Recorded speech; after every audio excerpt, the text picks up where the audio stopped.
ISKCON হাটাও দেশ বাঁচাও। 95% মুসলিমদের দেশে ইসকনদের ঠাঁই নেই। প্রিয় দর্শক, ইসকন বাংলাদেশের মানুষদেরকে কিন্তু, বিশেষ করে বাংলাদেশের মুসলিমদেরকে কিন্তু বিভ্রান্ত করতেছে। আমরা কিন্তু ইসকনের যে বিভ্রান্তি আছে, সেই বিভ্রান্তি, সেই পাতানো ফাঁদের মধ্যে পা দিয়ে অনেকেই কিন্তু ঈমান হারা হয়ে যাচ্ছে। প্রিয় দর্শক, ইসকন কি এবং ইসকন কিভাবে মানুষদেরকে ধর্ম থেকে বঞ্চিত করে? ইসকন হলো শয়তানের চেয়ে আরো ভয়ঙ্কর। ইসকন আর হিন্দু অনেকেই মনে করে যে এক, কিন্তু তারা আসলে কখনোই এক না। হিন্দু হলো সে একটা নির্দিষ্ট গোষ্ঠী, নির্দিষ্ট ধর্মের অনুসারী, কিন্তু ইসকন কোনো ধর্মের না। ইসকন সে হিন্দু ধর্মের ঠিকই, সে নিজেকে দাবি করে, সে সনাতন ধর্মী বলে সে দাবি করে, কিন্তু সে কিন্তু তার লক্ষ্য হলো মানুষদেরকে কিন্তু ইসলাম ধর্ম থেকে খারিজ করা, ইসলাম ধর্ম থেকে মানুষদেরকে কিন্তু বিভ্রান্ত করা। তার একটাই উদ্দেশ্য হলো ইসলাম ধর্ম, কুরআনের সব কিছুকে ভুল প্রমাণ করা জাতির সামনে। এটাই হলো ইসকনের লক্ষ্য। ইসকন প্রতিদিন হরে কৃষ্ণ হরে রাম প্রতিদিন বলে, কিন্তু সে যে এই যে সবকগুলো বলে, সে কিন্তু নির্দিষ্ট আগেও বলেছে, সে কিন্তু সে সনাতন ধর্ম মানে সে প্রচার করে, সে মানে, কিন্তু তার লক্ষ্য হলো মানুষদেরকে ধর্ম থেকে মানে বঞ্চিত করা, মানুষের ধর্ম থেকে মানুষদেরকে বিভ্রান্ত করা।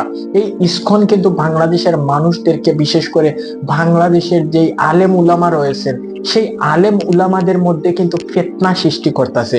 আজ আলোচনা করব ইসকন কি এবং ইসকনের কাজ কি, এবং ইসকন কিভাবে মানুষ, আলেম উলামা, সাধারণ মানুষদেরকে কিভাবে ক্ষতি করে। ইসকনের ঠাঁই এই বাংলাদেশে হবে না, ইসকনের ঠাঁই হবে ভারতে। ইসকনের জায়গা হলো ভারত। এই বাংলাদেশ হলো 95% মুসলিম দেশ। প্রিয় দর্শক, ইসকন তাদেরকে বলা হয় যারা ওই যে ধর্মের ব্যাপারে উল্টা পাল্টা মন্তব্য, বিশেষ করে বিভিন্ন পূজা মণ্ডপ থেকে শুরু করে, বিভিন্ন ধর্মীয় অনুষ্ঠান থেকে শুরু করে, বিভিন্ন গানের মঞ্চে গিয়ে একটা ধর্মের নির্দিষ্ট ভুলভাল ব্যাখ্যা দিয়ে সেখান থেকে মানুষ নিয়ে এসে মানুষদেরকে বিভ্রান্ত, পথহারা, দিশাহারা করা হয়। কুরআনের বিরুদ্ধে ভুল প্রমাণ করা, কুরআনের বিরুদ্ধে মিথ্যা প্রমাণ করায়, এগুলো হলো তাদের মূল লক্ষ্য। এবং তাদের দ্বারা কিন্তু সাধারণ মানুষ বিভ্রান্ত হচ্ছে। সাধারণ মানুষরা কিন্তু বুঝতে পারছে না, তারা কিন্তু হুজুরের রূপ ধরে, হুজুরের বেশ ধরে, এগুলো হলো শয়তান, এগুলো হলো মানুষের চূড়ান্ত শত্রু। মানুষের রূপ মানে সাধারণ রূপ ধারণ করে তারা কিন্তু মুসলিমদের মধ্যে কিন্তু ধোঁকা মানে দেওয়া শুরু করে। আমি নিজে একজন মুসলিম, কিন্তু এইরকম মানুষের সাল্লায় আমি কখনো পড়ি নাই। তো বিশেষ করে তো তারা মানুষদেরকে ধোঁকা দেয়, মানুষদেরকে বলে যে সূরা ফাতিহা থেকে শুরু করে কুল আউযু বিরাব্বিন নাস, কুল আউযু বিরাব্বিন নাসের মধ্যেই আল্লাহ যা বলেছেন, এরকম ভাবে মানে বিভিন্ন ভাবে তাদের নিজের মন গড়া যুক্তি দেয়, নিজের মন গড়া হাদিস দেখায়, নিজের মন গড়া বলে যে আপনি কেন কোরআনে তো আল্লাহ বলেছেন যে আল্লাহ আপনাকে সম্পদশালী করে দিবেন, আল্লাহ আপনাকে ক্ষমতা দিবেন, টাকা দিবেন, ধন দিবেন, সবকিছু দিবেন, তাহলে আল্লাহ সেগুলো কেন বাস্তবায়ন করছে না?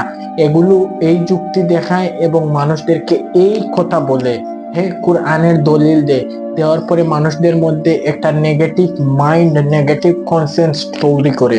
তো নেগেটিভ কনসেন্স তৈরি করাই হলো, এটি হলো তাদের আসল খেলা। তো তারা সাম্প্রতিক সময়ে ওই যে একজন মুসলিম ভাইকে নিয়ে জবাই করেছে, একজন মুসলিম ভাইকে। এটা হলো অত্যন্ত দুঃখজনক একটি ব্যাপার। সেই মুসলিম ভাইকে মানে সে নির্দোষ, সে নির্দোষ থাকে নিয়ে তাদের রীতিমতো অনুযায়ী উল্টো করে এগুলো বললে মানুষ আসলে বিশ্বাস করতে চায় না। উল্টো করে তারা তাদের মতো নিয়ে কাজ করেছে, কিন্তু আজও মুসলমান চুপ, আজও বাংলাদেশের মানুষ আমরা চুপ। কেন? ইসকন তো আমাদের দেশ একেবারে দখল করে ফেলছে। ইসকন তো আমাদের দেশের ভিতর মানুষের একেবারে প্রত্যেকটা মানুষের মেধার ভিতর, প্রত্যেকটা মানুষের ব্রেইনের ভিতর কিন্তু ইসকন ঢুকে গেছে। এখন কিন্তু আর হিন্দু আর ইসকনের মধ্যে কোনো পার্থক্য নেই। সনাতন ধর্মী এক, ইসকন কিন্তু আরেক। তারা কিন্তু তাদের কোনো নির্দিষ্ট ধর্ম কালাম তারা মানে সনাতন, কিন্তু তারা কোনো নির্দিষ্ট ধর্মগ্রন্থ তারা কোনো কিন্তু তারা তাদের মতে বিশ্বাস করে না। এগুলো হলো প্রথম নাম্বার ইসকনের লক্ষণ। ইসকন দেখতে হলো ওই যে পণ্ডিতের মতন, হিন্দুদের পণ্ডিতের মতন দেখতে ইসকন, কিন্তু এর শরীর কিন্তু আরো মোটা থাকে, চৌড়া থাকে। হ্যাঁ, ওই যে মাথায় চুল থাকবে না, বৌদ্ধদের যেভাবে মাথায় চুল থাকে না, তাদেরও এভাবে মাথায় চুল থাকবে না। তো তারা আসলে মানুষদেরকে বিভিন্ন ভাবে বিভ্রান্ত করতেছে। এদের জন্ম কিন্তু বাংলাদেশে হয় নাই একটারও, এদের সবটির জন্ম হয়েছে সেই ইন্ডিয়াতে। সেই ইন্ডিয়াতে এদের সবটির জন্ম হয়েছে। এরা ওই যে বংশীয়গত ভাবে কিন্তু এরা কেউই বাংলাদেশের না, এরা বংশীয়গত ভাবে সবটি কিন্তু ইন্ডিয়ার। হ্যাঁ, সবটি কিন্তু এরা বংশীয়ভাবে ইন্ডিয়ার, কিন্তু বাংলাদেশে এসে রাজত্ব করতেছে, বিশেষ করে চট্টগ্রামে।